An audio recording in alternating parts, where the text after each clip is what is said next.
Hello, Justin here. Today I am going to make a shelf rack.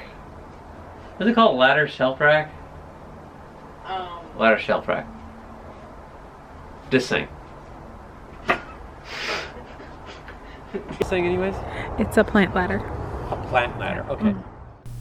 So there's a lot of materials that I did use on this. The wood is actually pine, and it's 1x4x8 and 1x2x8. That's pretty much it. Now I did make two versions of this. One version is the one you're seeing here, and I used a lot of different tools. Yeah. And then I made another version. Yeah, it was much simpler. We decided that people could do it without quite so many tools. So instead of the staples with the pneumatics and everything, we just used the drill and screws. It was a lot of screws. It was a lot of screws. It was a lot of screws because each slat took 2 screws, but it is totally doable if you don't have the pneumatics. Yeah, so on the other one I did just regular hand saws and a drill and some screws. And he pre-drilled all the holes in every one of the slats that are on the shelves, which was a lot. But it was awesome. It still only took a day. Yeah. But it actually compared went to the stapler. I'd say it actually went a little faster just because I did one before. Oh, cool. But this is how he did the angle, because the leg, having one leg go straight up and down and one come out and land 18 inches in front and connect at the top, it took a little math. Yeah, to get that cut was not easy. So how'd you do it? So I had to use this large carpenter square. Mm-hmm. Oh, the big L.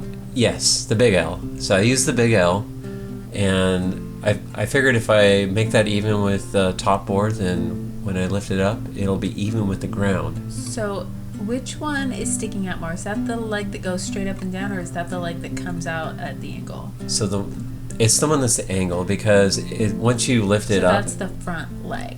That's the front leg, that yes. Sticks out. Okay, cool. Yeah, because it's going to be longer than the back leg because of the angle. And you're clamping the carpenter square to the back leg, basically, the shorter one.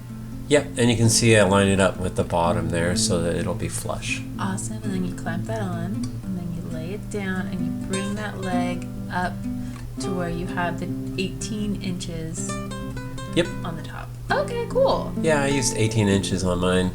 You draw that line, and that way it's level and doesn't wobble. Yep, and that line will be flush, and it should stand up perfectly straight. Yay! And that worked out pretty well, actually. I didn't have any issues. And then you go over and you permanently connect the top angle. With my 1-inch staplers and my pneumatic stapler, which I love. But in the case of the drill, you would have just pre-drilled and sent in, is that a 2-inch or a 1-inch? They are 1-inch screws. 1-inch screws. Then you have the lines drawn, so you're going to saw off the bottom, right? Yeah, so right there, now I've got my line that I can, as a guide, to cut off. Awesome. And I just use, this is just a pull saw, I think they called it. Yeah, but if you can clamp the other end, definitely safer. Yeah, so it's not moving all around on you. Yeah, it can wiggle a bit. Yeah. It's a great little saw. It cuts really nice on angles, that's for sure. So very useful, and I'm happy with that one. I actually got that at Harbor Freight, but I see a lot of the same versions on Amazon, so I'll try to link one. Pre-drilling the holes for the 2-inch screws. Right. Because you're going to connect them now? Yeah, it's for the top shelf. Oh, okay, gotcha. So I just kind of put the screws in there a little bit so I don't have so much trouble drilling the screws in once I get the shelf lined up there. I get you. Because that top shelf is when the legs come together for the first time.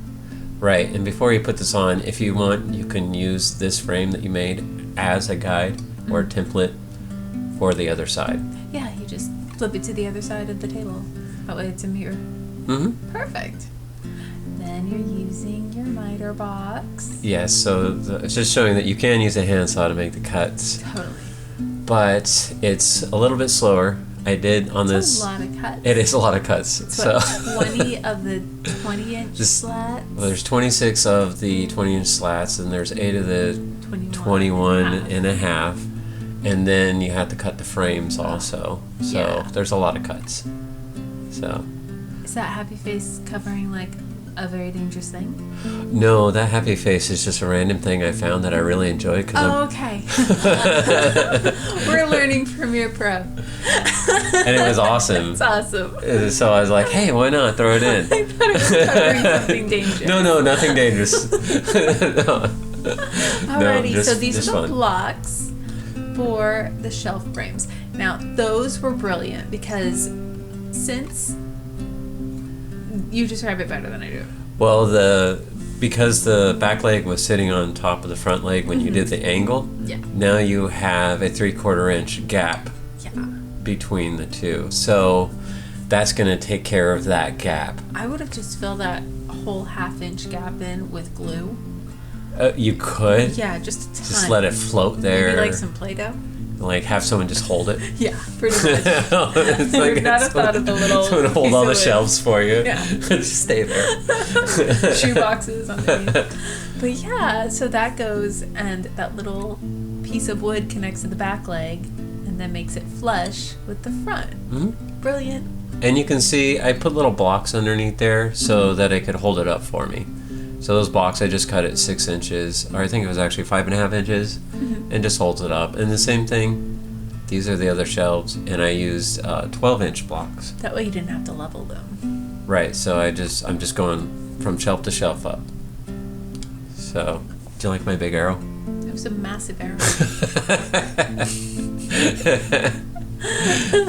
You know what really drives me crazy though is the fence being at that crazy angle in the background. Oh yeah, I tried to adjust Everybody for that always too. says Texas is flat. No, Well, not our house. Texas is not Yeah, flat. there's definitely a lot of hills and mountains and stuff. Well, I wouldn't say mountains. There's definitely a lot of hills. It's hilly.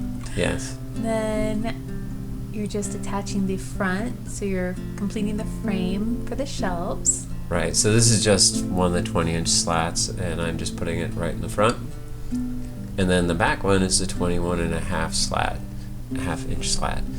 And I just put that right on the top, and that closes that whole frame off. And then you can put all the slats on. Awesome. Easy peasy. So it's kind of like the first slat.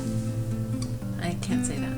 First slat. You did There good. you go. Thank you. I think you did good. Thank you. And then you can see I actually used some wood glue in here because I wanted to make sure that it's nice and stable.